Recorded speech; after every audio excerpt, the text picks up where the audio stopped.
for me was the education of me understanding who I was.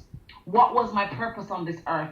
What was I born for? Was I born for just the girl who was going to pick mangoes and sell them on the train, who was going to just walk around saying, poor me, poor me? And then I went on the journey of self-discovery, understanding educationally who I be in the world. And though it sounds grammatically incorrect, I say it for emphasis, who I be. You know, we need to find out who we are. Why are we here? And then I went on finding out that. And that was the education that turned my life, finding my passion and my purpose, and start my purpose walking into the walk that was going to shift my situation. And for me, if I were to choose between the two educations, the latter is more important, because when you know who you are in the world, you can achieve anything. And that is the most valuable education that I got on this journey.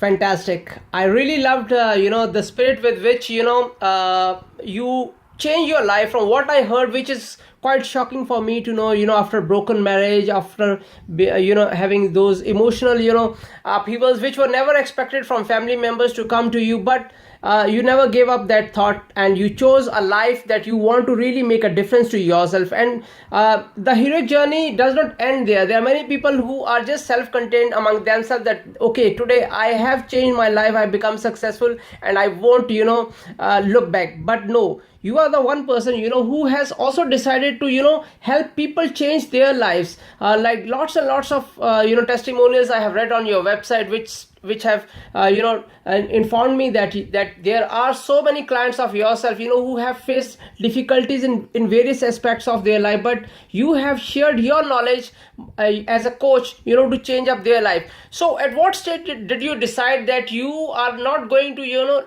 limit this success to your own self, but you are going to share this with the world? And you know what? I think it was 2014 when I was featured in the Financial Times. I had a book out. I have a book out, by the way. You can get it on Amazon. Mm-hmm. It's called Bamboo and Fern. And when Bamboo and Fern came out, I had schools requesting for me to come and speak. I had, women's institutions asking for me to come and speak. And then I realized that I was doing something that a lot of people were too afraid to do. I was bold and audacious and unapologetic about taking off the mask and the taboo of certain subjects like incest and rape and domestic violence. And when I started doing that, Harry, something shifted in a lot of people. A lot of people who were in the dark, who had no voices, started saying, thank you so much, Ava. Thank you for being my voice. And it was that moment that helped me to walk into purpose, that helped me to realize that the mangoes I sold on the train was making me bold. So I could stand up for these people who were injured, but they were not strong enough. They were bruised, but not broken. And so they needed a voice. And it was from that point, 2014, that I started this journey. And today I can say I've helped thousands. I mean, I spoke last year in Poland in front of over 15,000 people. Wow. People were in tears, crying. You probably see it on my website, where people were, just crying because they're saying, thank you for being open. Thank you for doing something we were not brave enough to do. And it was that moment that I started that purpose walk. And today it is something that I really want to do for the rest of my life. Great. We'll be touching the purpose walk as well. And here I just want to remind my listeners that we are right now talking with our guest, Dr. Ava Eagle Brown, and you can also visit her website www.avaeaglebrown.com and get to know more about the kind of things that she has done for herself and the kind of things that people are seeking her assistance from her in bringing out change in the field of personal development or in the field of business. And she is also organizing an upcoming event in the month of May, which is called Purpose Walk, and we'll be talking about it very shortly. But before that, I want to explore more things from our guests, since it's an opportunity for all of us who are listening that we are going to learn lots of things from a person who has really become like a hero in her life. It's a heroic journey which we have come to know from our guest Dr. Eva today. I want to know a little bit more about this mango story. What is this mango story? Even in fact, you have also written a book about it. Tell us a little bit. What is this mango story? Selling these mangoes on train. You just now mentioned. Harry, you know mangoes, right? Yep. I love mangoes like I do.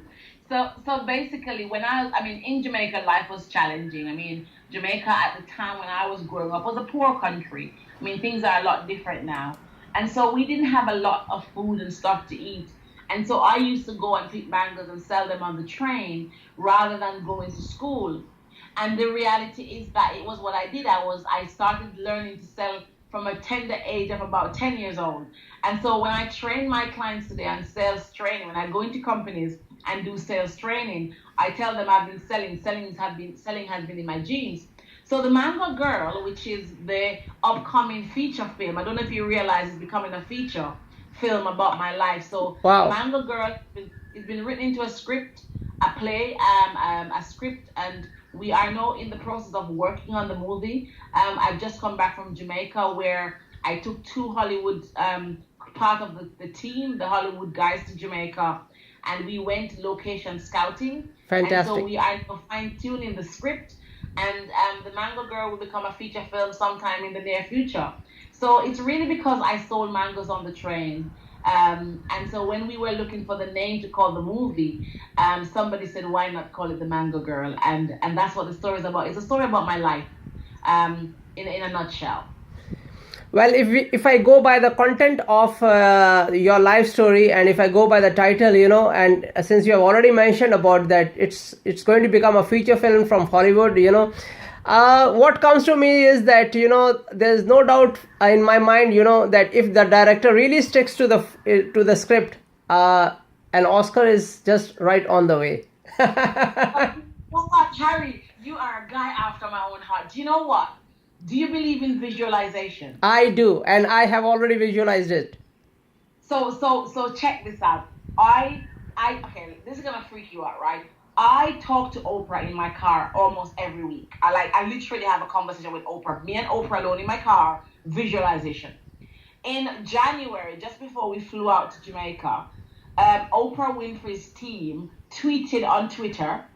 There are only 5 copies of The Mango Girl in circulation at the moment. Wow. And 3 of them with Oprah Winfrey's team. And I nearly freaked out because she